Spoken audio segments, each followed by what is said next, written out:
Hello again, true crime fans. We've got another mysterious case to explore. The case of Sharon Pryor. Sharon Pryor was born on February 9th, 1959, in Montreal, Canada. Her mother, Yvonne Pryor, originally from the UK, immigrated to Canada when she was very young. Yvonne lived her entire life in Canada, where she met and married George, a serviceman. The couple had Sharon just before her second birthday and welcomed twin girls, Doreen and Maureen, in 1962. They later had another son, the youngest sibling. In 1965, George was stationed elsewhere, leading to the couple's divorce. While George continued his military career, Yvonne settled in an apartment in Lang, Canada, provided through a program for military families.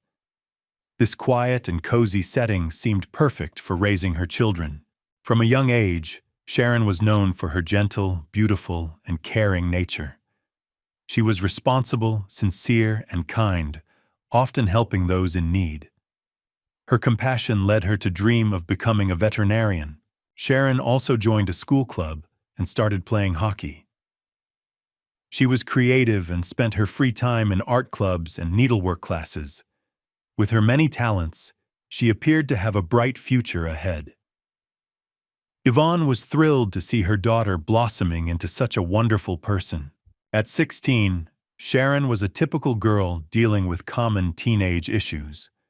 She loved the music of her time and had hobbies that her parents didn't always support. During this period, she met a young man named John, who had admired her since the 4th grade. Eventually, they started dating, surrounded by their friends, and were seen as a close-knit and loving couple. Sharon's parents, recognizing their affection for each other, supported their relationship. According to Sharon's mother, they had a harmonious relationship with no conflicts, and Sharon was surrounded by good people. On March 29th, 1975, a typical day unfolded as Sharon woke up and had breakfast. Her mother was out running errands, having gone to the store the day before Easter to buy food and gifts for the children. When her mother returned home, Sharon, the eldest daughter, helped her unpack. The day was meant to be special for the family. Additionally, her mother's boyfriend and his son, Stephen, along with some friends, were planning to visit. Sharon spent most of the day painting Easter eggs and preparing for the holiday. Stephen arrived early and played with her younger brother. Afterward, Sharon got ready to go with Stephen to a sports and crafts association where they were members. She was there to receive a coat named after the brother of the organization's founder, who died of leukemia. This jacket represented membership in the association and was not given to everyone. Children had to earn it, for instance, by selling lottery tickets. Sharon was determined to get her jacket and had successfully sold enough tickets. Excited, she went to the association to receive her personalized jacket. However, she was disappointed to find that they did not have her size available. As a result, Sharon had to return home empty-handed with Stephen, planning to come back for her jacket another day. Despite her disappointment, Sharon maintained the festive spirit. She joined her mother and boyfriend to help with the final preparations for the gathering. Once the guests arrived, Sharon and her mother hid Easter eggs for the children to find later. Sharon then asked to go to the local pizzeria, Marina, which was popular among teenagers. It was close to home, and her mother often allowed her to go there with friends. This time was no different. After receiving permission, Sharon went to her room to get ready. While Sharon was about to leave, the girl next door came to visit. Everyone chatted while Sharon got ready. She borrowed one of her mother's sweaters and put on her favorite suede jacket. Around 7 p.m., Sharon and her neighbor left the house, but Sharon went to the pizzeria alone because her neighbor changed her mind and didn't want to go anymore. They said their goodbyes. The girl next door went home, while Sharon headed to meet her friends at the pizzeria. A group of teenagers was already there waiting for Sharon, but she didn't arrive on time. The others assumed she was just late because she was with her boyfriend John, so they didn't worry and continued their evening at the pizzeria. At that time, several employees from the company were watching a hockey match at home. After the game ended, they headed to the pizzeria. Among them was John, Sharon's boyfriend, who was there without her and had no idea where she was. Like the others, he expected Sharon to be at the pizzeria by the time they arrived, and her absence worried everyone since she was usually very punctual. Meanwhile, Sharon's mother, Yvonne, was at home putting the younger children to bed and watching TV. She decided to wait a bit longer, thinking that Sharon might have lost track of time while spending time with a friend and would return home later. She stayed in the living room watching TV so she wouldn't miss her daughter's return, but she still hadn't come home. Around 1 o'clock in the morning, Yvonne was overwhelmed with fear because there was still no news about her daughter, Sharon. It was too late to call Sharon's friends, so she had to wait until morning, looking out the window occasionally. As dawn approached, Yvonne started calling Sharon's friends to find out where she was. Unfortunately, neither her friends nor John knew her whereabouts. She was deeply troubled to learn that Sharon had never been to the pizza shop that evening. The girl next door confirmed that they had said goodbye to Sharon on the street, and she hasn't seen Sharon since. When Yvonne spoke to Mary, Sharon's best friend, she became even more anxious. Mary told her that after 7 p.m. near the pizzeria, a 20-year-old girl named Cheryl Roy was attacked by a stranger with a knife. Fortunately, other passers-by heard Cheryl's screams, which scared the attacker away. Witnesses reported that the man fled in the direction Sharon would have taken to the pizzeria. They described him as tall, dark-haired, blue-eyed, and mustached. He spoke calmly and wore a ski jacket, blue jeans, and pointed-toe shoes. After hearing this, Yvonne panicked, realizing that the time and location of the attack matched with the route Sharon usually took. She came to report to the police, but they have yet to come to any conclusions. The police were in no rush to charge anyone in the attack. Instead, they decided to immediately launch a search. Hundreds of people learned about the incident and came out to help search for Sharon, a 16-year-old schoolgirl. They received her photo and description to make the search easier. Her mother, Yvonne, appeared on television to inform everyone about her daughter's disappearance and urged anyone with useful information to contact the police. Unfortunately, despite their efforts, there were no new leads. Days went by without any updates on Sharon's whereabouts, but her mother continued to hope for her daughter's safe return. However, the police had already searched the area, and the chances of finding Sharon alive were dwindling. Sharon had no reason to run away from home. She had a good relationship with her parents and was dating a nice guy at school. Their relationship was built on love and understanding, and he didn't seem like someone who would harm her. Sharon also stayed away from troublemakers, so when she disappeared, the police had no leads or suspects. Attempts to locate a man with a knife seen nearby were unsuccessful. The investigation has not made any new progress in a long time, and Sharon's mother was devastated. But she still hoped for her daughter's safe return. On April 1st, around 6 a.m., Sharon's mother, Yvonne, noticed something unusual through the window. A familiar young man was leaving Sharon's house, crossing the street to retrieve a newspaper left on her doorstep. Sensing something was off, she called out to him, trying to understand why he was up so early and taking newspapers from house to house. He didn't respond, and instead quickened his pace to leave. She rushed outside and caught up with him. He tried to keep the newspaper, but she managed to grab it from him. He shouted for her not to look, but she did anyway. On the main page, she was confronted with a heartbreaking photo of a girl's body found in the snow. This incident occurred in the suburbs, just a few minutes' drive from their home. She was not only shocked by the news, but also because the police did not inform her, which they should have done. She learned about it later than many neighbors who had seen the latest news in the paper. She convinced herself that it wasn't Sharon, but rather another girl who resembled her daughter. After gathering her thoughts, Yvonne called the police to dispute the newspaper's frightening headline. The detectives informed her that they had not yet confirmed if the body belonged to Sharon, which intensified her fear.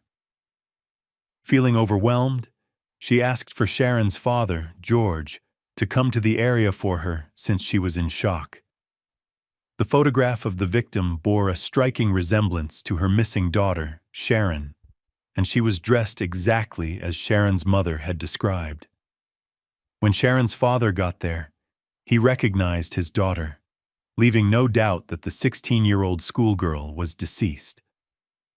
A local resident, Jacques, who had also read about the girl's disappearance in the newspaper, discovered the body. Upon recognizing the victim looked like Sharon, he immediately reported the grim discovery. Jacques usually made sure that all his doors were locked, but on Tuesday, he discovered that one lock was open and the door was unlocked. He thought it was strange that there were no signs of a break-in, as if someone had a key. The truth was, he was the only person with full access to the house. When he went outside to the driveway, he was shocked to find a woman's body lying there, naked from the waist down. Additionally, nothing had been taken from his home. Jacques was perplexed about why the body was found in that location. Patrol officers soon arrived, and a murder investigation began. They quickly noted that it was a brutal crime. Sharon had multiple signs of abuse, including bruises and hematomas. She was only wearing a suede jacket and a blue sweater, with her jeans located a few meters away, and her underwear caught on a tree. Her mouth was tightly taped, with the tape tangled in her hair. She was gripping the tape in her hand, suggesting she had fought to remove it. There were clear indications that Sharon had attempted to rise, implying she was left alive during the horrific ordeal. Investigators found additional evidence about 15 meters from the body, including tire tracks leading from that spot to where the body lay, along with a trail of blood droplets. No signs of dragging were present. The investigators quickly concluded that multiple individuals may have been involved in this violent act. Sharon's socks and shoes showed no dirt, indicating she did not crawl on the ground by herself. Instead, she was carried out of the car and abandoned in the cold. Near her body, investigators found a man's shirt tied around her wrists, which helped determine the main suspect in the case is quite tall. Additionally, a clear footprint was discovered next to the entry gate post, providing further evidence. They also located a receipt for the Garrow jacket, which Sharon never received. After a forensic examination, it was determined that Sharon had died only a few hours before her body was found. It was clear she had been held captive for several days, from Saturday to Tuesday. The perpetrator had been extremely cruel, as there were signs of strangulation on her neck, and she had choked on her own blood. Forensic experts found that her ribs were crushed, indicating the killer may have been kneeling on her chest. She also suffered a severe head injury and bleeding from multiple stab wounds. Both sides of her jaw were broken, her nose was fractured, and her cheek was torn by a tooth that had been knocked out from the force of the attack. On April 4, 1975, about 200 friends, relatives, and local residents gathered at a community center. They hoped that the killer would soon be caught. 9 months prior to Sharon's murder, another brutal crime occurred in Canada, the killing of a teenage girl in Chatoy. 12-year-old Norma O'Brien was murdered on the evening of July 9, 1974. After leaving home to play water polo, she discovered the pool was closed for repairs. Norma returned to the pond, but she never made it back home. That same evening, she was reported missing. The family was convinced that Norma would not have left on her own, so they started looking for her.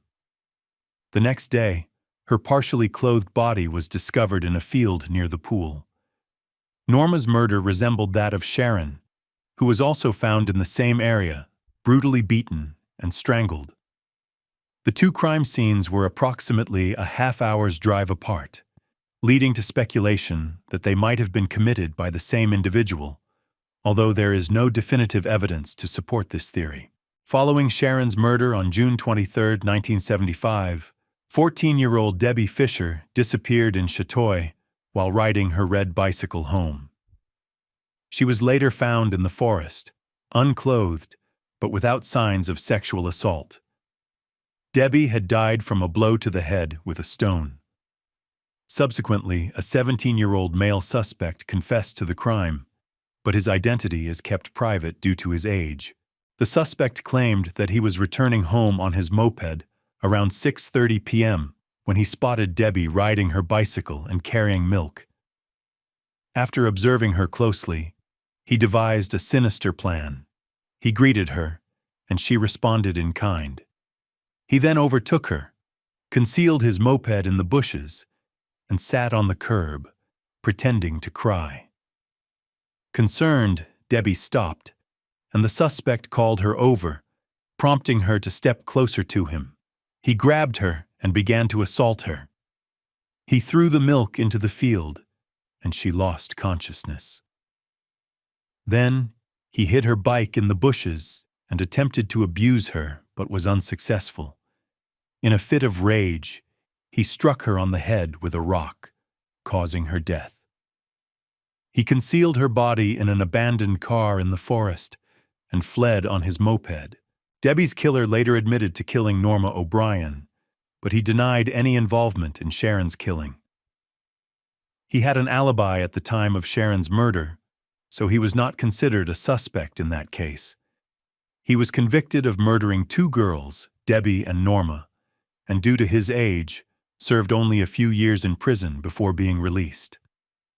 He now lives and works in Montreal, near the location where Sharon's body was discovered. Police gathered a significant amount of evidence related to Sharon's murder.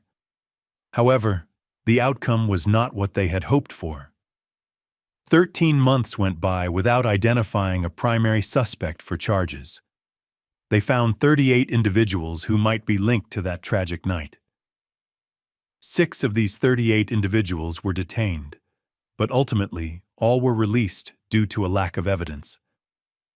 Sharon's close friends were also interviewed, and they all had alibis. Some were at a pizzeria, while others were at home watching a game. The investigation became increasingly difficult and gradually reached a dead end as investigators could not find new clues, and it appeared that everyone had given up, except for the mother of Sharon's. Sharon's mother, Yvonne, was frantic as she tried to piece together what had happened to her daughter. Yvonne realized that Sharon couldn't have gone far from home by the time she left the house to go to the pizza shop. On the way, Sharon was supposed to meet a neighbor, who was also returning home from work. For years, the neighbor would walk the same path, but that day, he claimed he didn't see Sharon on the sidewalk. Since Sharon had not traveled far, she should have been kidnapped right after saying goodbye to her friend. The kidnapper had only a few minutes to act, and somehow he managed to do it without being seen.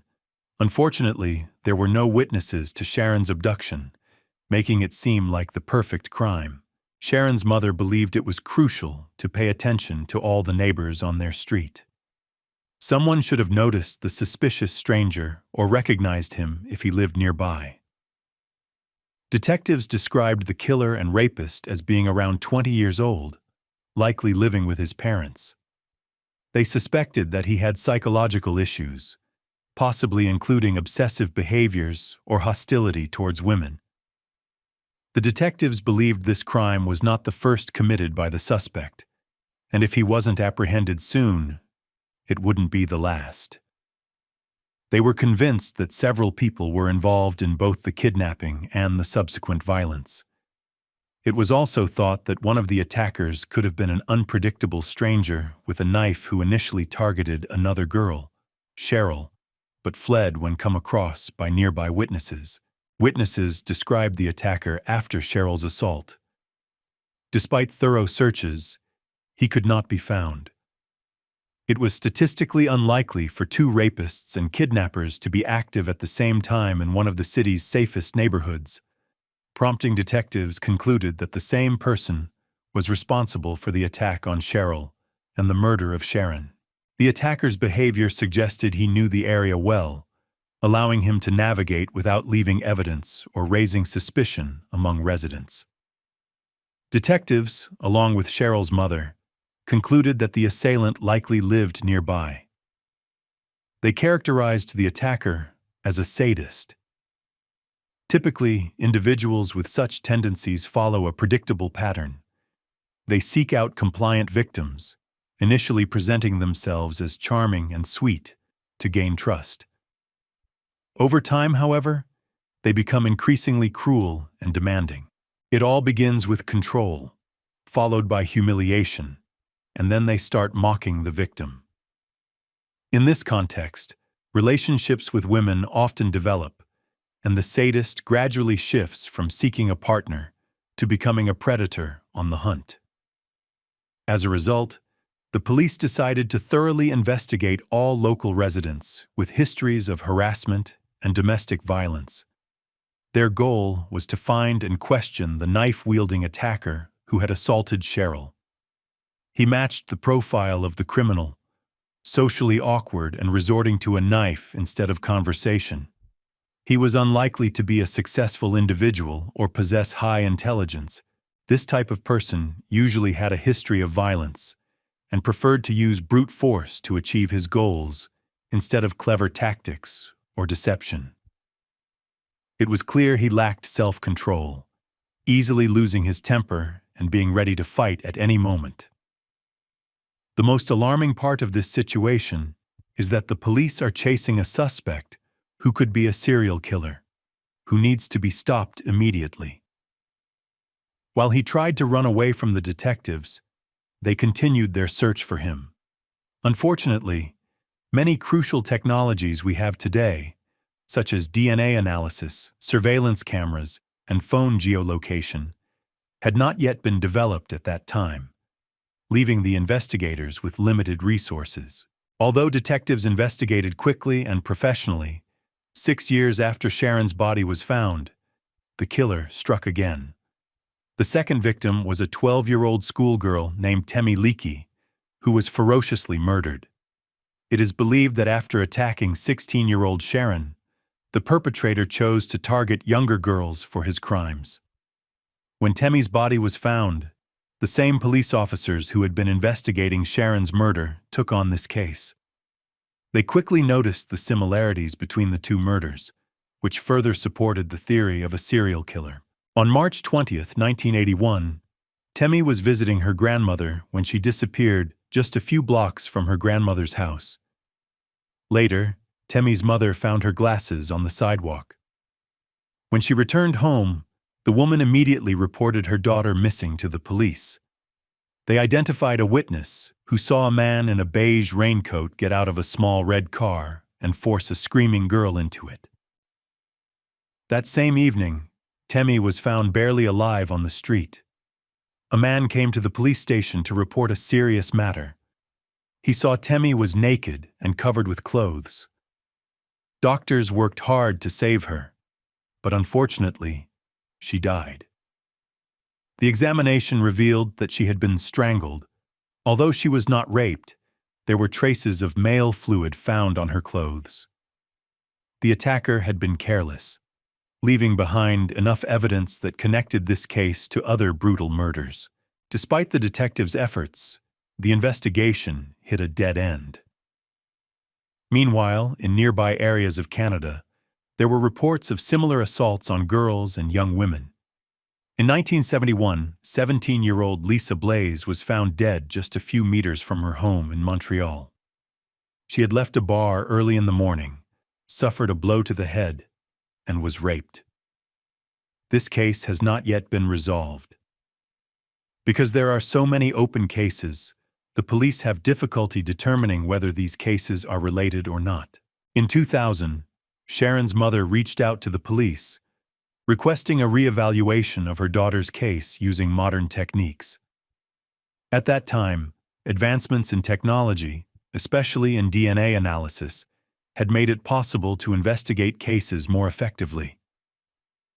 However, a week later, she was disappointed to learn that most of the evidence from the year Sharon was murdered had disappeared. The few surviving items from 1995 included Sharon's clothing and belongings, possibly linked to a suspect. Forensic scientists tested a shirt belonging to a man, but found that the DNA did not match Sharon. Although no matches were identified in the database, the DNA sample was preserved for future comparisons with any suspects that might emerge later on. In June 2004, the police received a tip about a garage where Sharon might have been held by her killer. When detectives investigated, they found no new evidence.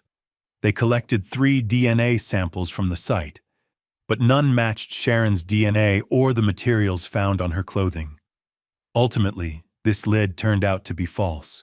In 2012, a breakthrough occurred. A group of retired police officers, known as the Cold Case Squad, took interest in Sharon's case. They reviewed the entire investigation from scratch, using new technologies and methods. The squad re-interviewed all witnesses, reanalyzed all physical evidence, and consulted with new experts. They focused particularly on analyzing the DNA samples collected during the original investigation. Thanks to advances in forensic technology, the Cold Case Squad was able to extract DNA from old evidence that had previously been considered too degraded for analysis. This new DNA evidence led to the identification of a suspect, a man who had been living near the scene of the crime at the time of Sharon's murder. He had a history of violence and matched the description of the suspect seen fleeing the area. The suspect was arrested and charged with Sharon's murder. During his trial, the evidence presented by the Cold Case Squad was compelling. The jury found him guilty, and he was sentenced to life in prison without the possibility of parole. Sharon's family, who had never given up hope of finding justice for her, was relieved that the killer had finally been brought to justice. The resolution of Sharon's case brought closure to her family and the community. It also highlighted the importance of persistence and the use of modern forensic techniques in solving cold cases. The Cold Case Squad's success provided hope to other families seeking justice for their loved ones, proving that it's never too late to solve a case and bring a perpetrator to justice.